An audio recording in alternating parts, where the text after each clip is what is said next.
ونحو ذلك. وهذا هو الذي يحصل من معرفته وإتقانه وكثرة ممارسته الوقوف على دقائق علل الحديث.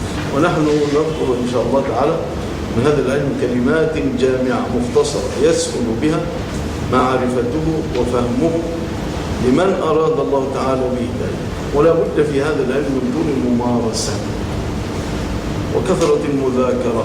فإذا علم المذاكر به فليكثر طالبه المطالعة في كلام الأئمة العارفين به كيحيى القطان ومن تلقى عنه كأحمد وابن المديني وغيرهما. فمن رزق مطالعة ذلك وفهمه وفقهت نفسه فيه وصارت له فيه قوة نفس وملكة صلح له أن يتكلم فيه. قال الحاكم أبو عبد الله: الحجة في هذا العلم عندنا الحفظ والفهم والمعرفة لا غير. وذكر قول ابن المديني معرفة عندكم كده. قال الحاكم أبو عبد الله الحجة. طيب. وذكر قول ابن المديني معرفة الحديث إلهام. فلو قلت للعالم بعلل الحديث من أين قلت هذا؟ لم يكن له حجة. لم يكن له حجة يعني يبرزها بفصاحة بتفصيل، وإلا هو في نفسه برهان وحجة، في نفسه برهان وحجة، لكن أحيانا يعجز عن إبراز هذه الحجة وعن إظهار هذه الحجة، وإلا هو ما طعن في الحديث إلا لممارسة وملك في نفسه يدل أن هذا الحديث فيه ضعف. يقول: فلو قلت للعالم بعلل الحديث من أين قلت هذا لم يكن له حجة. ليس المراد لم يكن له حجة في حقيقة الأمر، معنى المراد لم يكن له حجة يعني يقدر على إبرازها وإظهارها وبيانها مفصلا، وإلا هو في نفسه قد انقدح في نفسه أن هذا الحديث معلل. وقد قسمته قسمين: القسم الأول في معرفة مراتب كثير من أعيان الثقات وتفاوتهم وحكم اختلافهم وقول من يرجح منهم عند الاختلاف. والقسم الثاني معرفة قوم من الثقات لا يوجد ذكر كثير منهم أو أكثرهم في كتب الجرح قد ضعف حديثهم إما في بعض الأماكن أو في بعض الأزمان أو عن بعض الشيوخ دون بعض. إذا القسم الأول في معرفة مراتب كثير من أعيان الثقات، يعني مثلا أصحاب ابن عمر رضي الله عنهما، من أصحاب ابن عمر وما التفاوت بينهم وكيف المراتب، كيف مرتبة مثلا نافع، كيف مرتبة مثلا سالم، هذا مع هذا معنى إخوان. مثلا أصحاب الزهري كيف المراتب، كيف نرتب أصحاب الزهري؟ لهم درجات، واحد أعلى من واحد، جماعة أعلى من جماعة، طائفة أوثق من الأخرى. هذا القسم الأول. قال في معرفة مراتب كثير من أعيان الثقات وتفاوتهم يعني اختلافهم وتفاضلهم وحكم اختلافهم وقول من يرجح منهم عند الاختلاف. والقسم الثاني معرفة قوم من الثقات لا يوجد ذكر كثير منهم أو أكثرهم في كتب الجرح قد ضعف حديثهم إما في بعض الأماكن، يعني حديث مثلا حديث معمر في البصرة غير مستقيم خلاف حديثه في اليمن، حديث مثلا إسماعيل بن عياش في الحمصيين أهل بلدته مستقيم عن غير أهل بلدته غير مستقيم. فيقول إيش؟ أو عن بعض الشيوخ أو في بعض الأماكن أو في بعض الأزمان. والمقصود بعض الأزمان الاختلاط. فلان في السنة الفلانية بدأ يختلط 2-3 ثم مات، فلان قبل هذا لم يكن مختلطا فلان، وهكذا. طيب، القسم الأول في معرفة مراتب أعيان الثقات الذين تدور غالب الأحاديث الصحيحة عليهم وبيان مراتبهم في الحفظ وذكر من يرجح قول منهم عند الاختلاف. أولا أصحاب ابن عمر أشهرهم سالم ابنه ونافع مولاه وقد اختلف في أحاديث ذكرناها في باب رفع اليدين في الصلاة، وقفها نافع ورفعها سالم. وسئل أحمد إذا اختلف فلأيهما تقضي؟ فقال كلاهما ثابت. يعني إيه؟ عندي تعليق للشيخ أبو الحسن هنا حفظه الله تعالى، أن يحمل حديثهما على الوجهين أو يوقف فيهما. معنى كلاهما ثابت، أن يحمل حديثهما على الوجهين، يعني سوى بينهم. الذي يظهر من كلام محمد أنه سوى بينهم، ولم يرى أن يقضي لأحدهما على الآخر. نقله عنه الإيه؟ عليكم المروذي بالدال، نسبة إلى مرو الروذ وليس إلى مرو. الفرق بين المرو والمرو والروذ، هذه بلدة وهذه بلدة. الأشهر مرو. ونقل عثمان الدارمي عن ابن معين نحوه، مع أن المروذي نقل عن أحمد أنه مال إلى قول نافع في حديث من باع عبدا له مال وهو وقفه أو وهو وقفه. كذلك يعني بارك الله فيكم نافع وقفه مع أن سالم رفعه. كذلك نقل غيره عن أحمد أنه رجح قول نافع في وقف حديث فيما سقط السماء العشر، ورجح نسائي الدارقطني قول نافع في وقف 3 أحاديث: حديث فيما سقط السماء العشر، وحديث من باع عبدا له مال، وحديث تخرج نار من قبل اليمن. هذا في آخر الزمان. وكذا حكى الأثر عن غير أحمد أنه رجح قول نافع في هذه الحديث. وفي حديث الناس كإبل 100 أيضا الناس كإبل 100. معنى يا إخوة لا تكاد تجد فيها راحية. أيضا وذكر ابن عبد البر أن الناس رجحوا قول سالم في رفعها. أصحاب نافع أول شيء عمل إيه؟ ذكر أصحاب ابن عمر، أشهر أصحاب ابن عمر سالم ونافع. طب تعالوا بقى نشوف هيجيب أصحاب من؟ أصحاب نافع. قد تقدم عن علي، أفسحوا لأخيكم قد تقدم عن علي بن المدينة أنه قسمهم 9 طبقات، وذكر أن عليهم أيوب السختياني وعبيد الله بن عمر ومالك وعمر بن نافع وأن بعدهم ابن عون ويحيى الأنصار، يحيى بن سعيد الأنصار، وابن جريج، وبعدهم أيوب بن موسى وإسماعيل بن أمية، وبعدهم موسى بن عقبة وضجش، مراتب 9. وذكر أن أثبت أصحاب نافع عنده أيوب السختياني أبو بكر، وروي نحو ذلك عن ابن عيينة ووهيب، وخلفهم في ذلك يحيى بن معين. وقال أثبت أصحاب نافع مالك وهو أثبت من أيوب وعبيد الله بن عمر والليث بن سعد. وقال يحيى القطان أثبت أصحاب نافع أيوب وعبيد الله بن عمر ومالك، وابن جريج أثبت في نافع من مالك. وعن أحمد روايتان، إحداهما قال أثبت أصحاب نافع عبيد الله ونقلها عنه المروذي وابن هانئ، والثانية قال أوثق أصحاب نافع عندي أيوب ثم مالك ثم عبيد الله، نقلها ابن هانئ أيضا. وزاد في روايته قال ومحمد بن إسحاق ليس بذلك القوي، صاحب المغازي أبو بكر، وهو حديث حسن وهو يدلس أيضا، انتبه من عنعنته إذا دلس. وموسى بن عقبة صاحب المغازي أيضا، أخوه اسمه إيه؟ إبراهيم صالح الحديث. وصخر بن جويرية صالح أيضا. قال والعمري الصغير يعني عبد الله بن عمر أحب إلي من عبد الله ابن نافع. وقال ابن معين موسى بن عقبة ثقة. وكانوا يقولون ليس هو في نافع مثل مالك.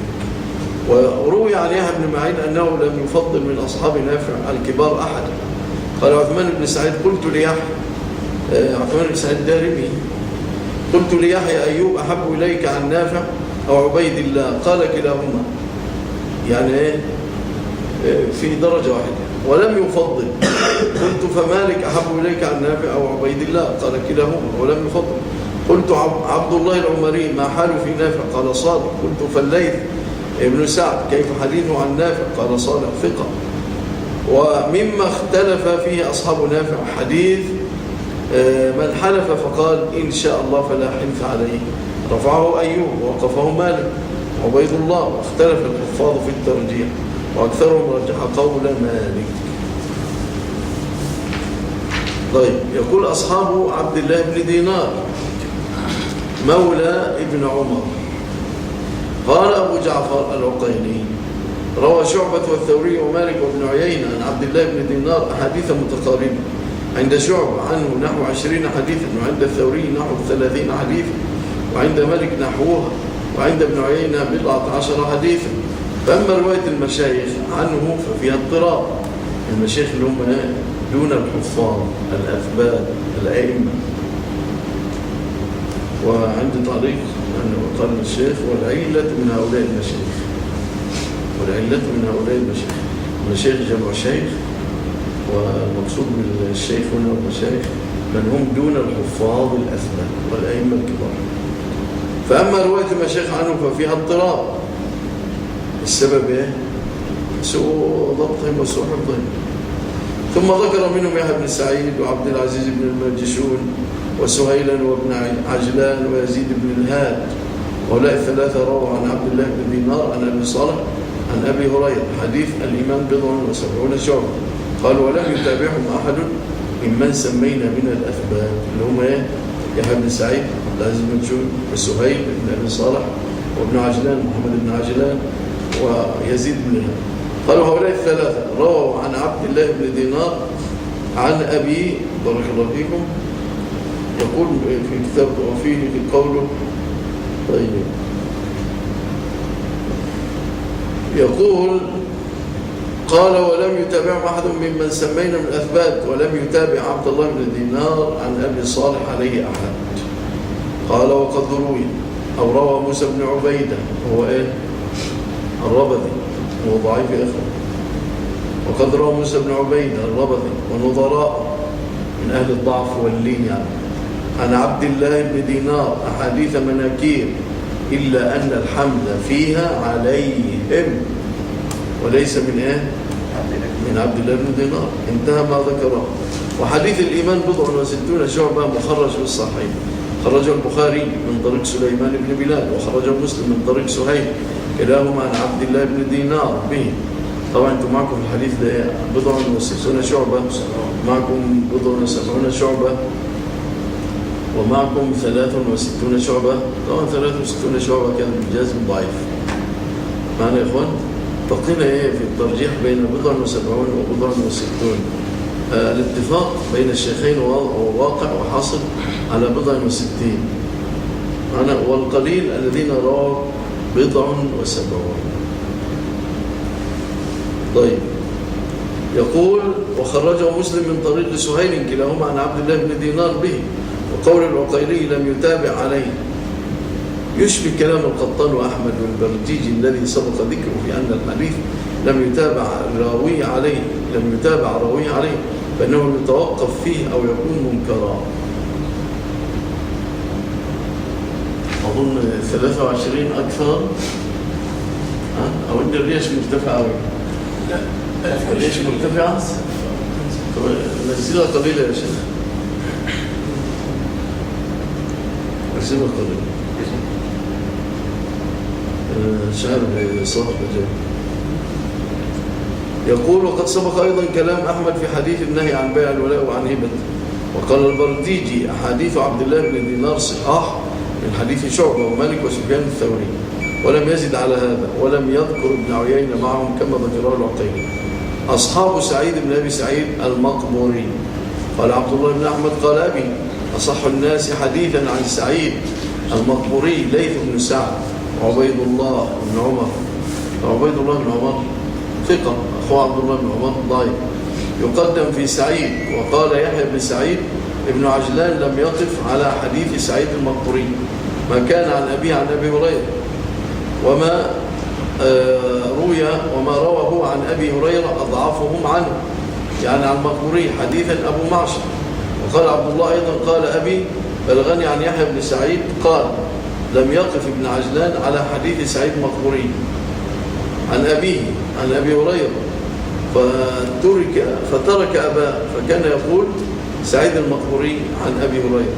لم يقف معناها لم يقتصر ولم يكتفي. وأصح الناس حديثا عن سعيد المقبوري ليث بن سعد يفصل ما روى عن أبي هريرة. شوف ازاي يفصل ولا يدمج ولا يضطرب. وما عن أبي عن أبي هريرة هو ثبت في حديث جدا. وقال ابن المديني الليث وابن أبي ذئب ثبتان في حديث سعيد المقبوري. أصحاب الزهري قد سبق أنهم 5 طبقات، وهم خلق كثير يطول عددهم واختلفوا في أثبتهم وأوثاقهم. وقال طائفة مالك قاله أحمد في الرواية وابن معين، وذكر الفلاس أنه لا يختلف في ذلك. وقال أحمد في رواية ابن عبد الله أثبتهم مالك ثم ابن عيين قال وأكثرهم رواية عنه يونس وعقيل ومعمر. وقال ويونس وعقيل يؤديان الألفاظ، يعني يضبطان ويدققان فيها. وقال يحيى بن إسماعيل الواسطي سمعت يحيى بن سعيد قطان وذكره من أصحاب الزهري، فبدأ بمالك في أوله ثم ثنى بسفيان بن عيين ثم ثلث بمعمر وذكر يونس بعده. قال أبو حاتم الرازي مالك أثبت أصحاب الزهري، فإذا خلفوا مالكا من أهل الحجاز حكم لمالك، وهو أقوى في الزهري من ابن عيينة وأقل خطأ منه وأقوى من معمر وابن أبي ذئب. وقال طائفة أثبته ابن عيينة قال ابن المديني، وتناظر هو أحمد في ذلك. وبين أحمد أن ابن عيينة أخطأ في أكثر من 20 حديثا عن الزهري.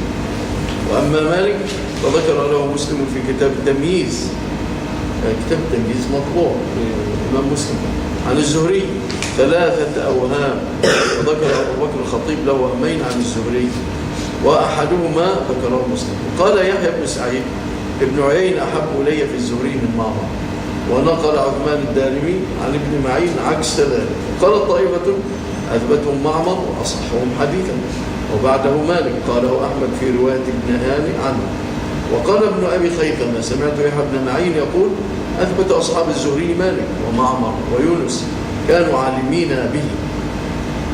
قال وأخبرنا إبراهيم بن المنذر قال سمعت ابن عيينة يقول أخذ مالك ومعمر عن الزهري عرضا وأخذت سماعا.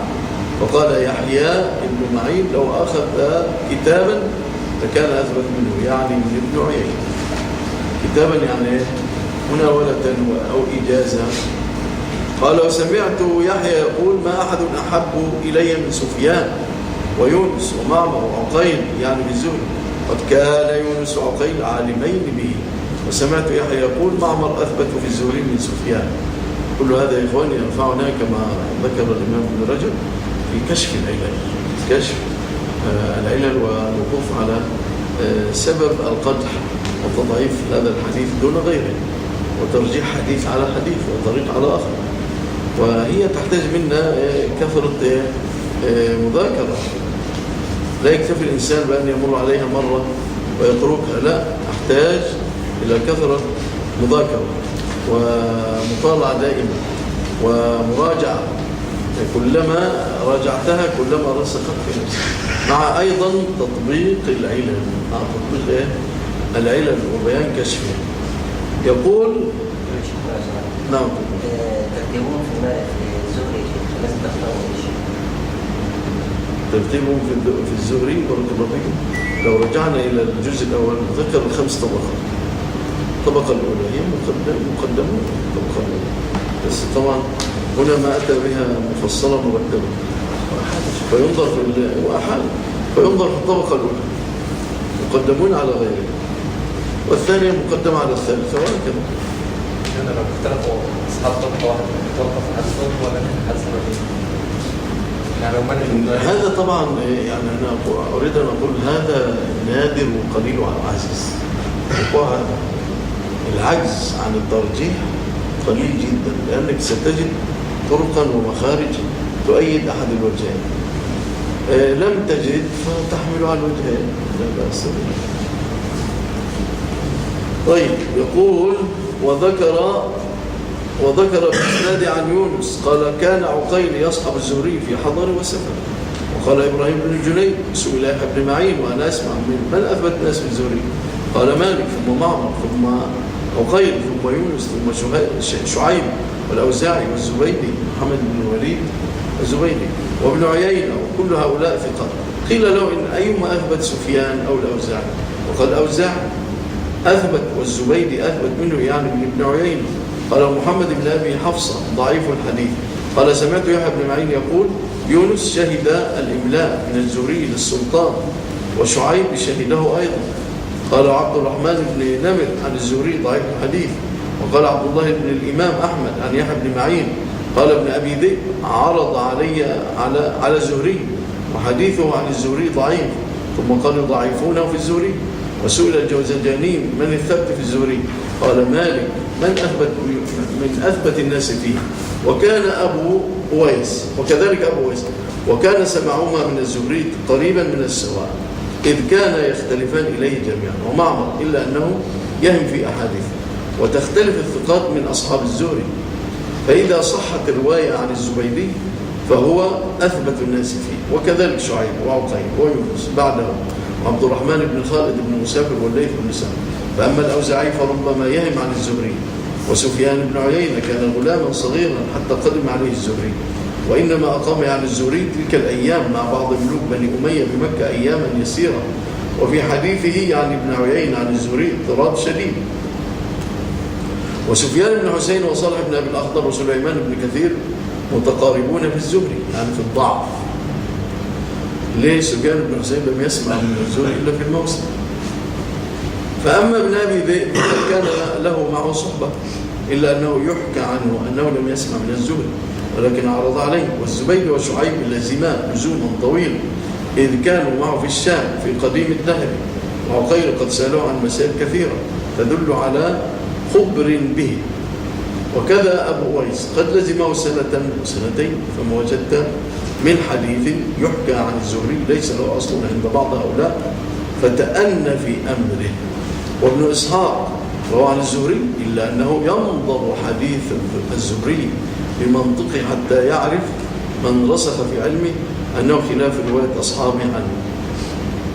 المضغ هنا تليين وتضعيف معنى يا إخوة، وعدم إتقان، وما كان يعني مدققا في حديث الزهري. وإبراهيم بن سعد صحيح الرواية عن الزهري، وذكر قوما رووا عن الزهري قليلا أشياء يقع في قلب المتوسع في حديث الزهري أنها غير محفوظة منهم برد ابن سنان وروح بن جناح وغيرهما. انتهى كلام الجوزجاني. وكان الإمام أحمد سيء الرأي في يونس بن يزيد جدا، وقدم عليه معمرا وعقيلا وشعيب بن أبي حمزة. وقال عقيل وإبراهيم بن سعد عن زهري أقل خطأ من يونس. وقال إسماعيل بن أمية ثبت في الحديث ضعفه. إسماعيل بن أمية ثبت في الحديث، وهو أحب إلي حديثا من أيوب ابن موسى. أيوب بن موسى ابن الخلط هذا، وكان ابن عمه. وقال الذي صح لهشيم عن الزهري 4 أحاديث ذكر منها حديث الإفك. وسنذكر كلام أحمد في يونس في موضع آخر إن شاء الله. أما ابن إسحاق وابن أخي الزهري فتكلم أحمد في حديثهما عن الزهري ولينه. وقال موسى بن عقبة ما أراه سمع من ابن شهاب، إنما هو كتاب نظر فيه. وهذا يقول الشيخ تليين من قبل تحمله وسماعه. موسى بن عقبة يقول ما أراه سمع من ابن شهاب، إنما هو كتاب نظر فيه. وقال ابن معين الأوزاعي في الزهري ليس بذاك، أخذ كتاب الزهري من الزبيدي، ذكره يعقوب بن شيبة من طريق أبي داود عنه. ثم قال يعقوب الأوزاعي ثقة ثبت إلا روايته عن الزهري خاصة فإن فيها شيئا. وقال يعقوب بن شيبة أيضا ابن أبي ذئب ثقة، وفي روايته عن الزهري خاصة شيء. وقال أبو حاتم الرازي والزبيدي أثبت من معمر في الزهري خاصة لأنه سمع منه مرتين. وقال ابن مبارك وابن مهدي في يونس بن يزيد كتابه صحيح. وقال نعيم بن حماد سمعت ابن عيينة يقول كان زياد بن سعد عالما بحديث الزهري. وقال عبد الله بن أحمد أخبرنا إسحاق بن موسى الأنصاري قال حدثنا الوليد بن مسلم قال سمعت الأوزاعي يفضل محمد بن الوليد الزبيدي على جميع من سمع من الزهري. وقال أحمد في رواية ابن عبد الله ابن أبي ذئب سمع من الزهري، ويزيد بن أبي حبيب لم يسمع من الزهري إنما هو كتاب. طيب عندي تعليق من الشيخ الروم قد يكون هذا النفي نفيا خاصا، وهي الدرجة العليا من السماع. فليكون هذا النفي نفيا خاصا وهي الدرجة العليا من السماع. أقرأه مرة أخرى كلام أحمد. ابن أبي ذئب سمع من الزهري، ويزيد بن أبي حبيب لم يسمع من الزهري إنما هو كتاب. ونقل عثمان بن سعيد عن يحيى بن معين قال معمر أحب إلي من صالح بن كيسان يعني في الزهري. قال ابن جريج ليس بشيء في الزهري، وابن إسحاق ليس به بأس وهو ضعيف الحديث عن الزهري، والماجشون ليس به بأس، ومحمد بن أبي حفصة صويلح ليس بالقوي، وأسامة بن زيد في الزهري ليس به بأس، وابن أخي الزهري ضعيف، وزياد بن سعد في الزهري ثقة، وسليمان بن موسى في الزهري ثقة. قال الدارقطني وأبو أويس في بعض حديث عن الزهري شيء من الضعف. نكتفي بهذا يا إخوة. إذا الآن نحصر أصحاب الرواة الذين مروا بنا. أول شيء أصحاب ابن عمر وسالم ونافع. وثاني شيء من هم؟ أصحاب عبد الله بن دينار معنا يا إخوة، وأصحاب سعيد بن أبي سعيد مطلوب، ثم أصحاب الزهري أخيرا. وطال يعني الكلام وسرد الأقوال في أصحاب الزهري، وما ذلك إلا لكثرة حديثه ورحلته ومشايخه رحمه الله تعالى. وقد كان مع علمه بالحديث وحفظه له من الفقهاء الذين يؤثر مذهبهم ويروى بين الناس. يبقى معنا طائفة من الرواة والأئمة الثقات إن شاء الله نعرض لهم شيئا فشيء مع دروسنا هذه إن شاء الله تعالى. سبحانك اللهم وبحمدك أشهد أن لا إله إلا أنت أستغفرك وأتوب إليك. أعطونا دروس الإقراء أيها الأخوة.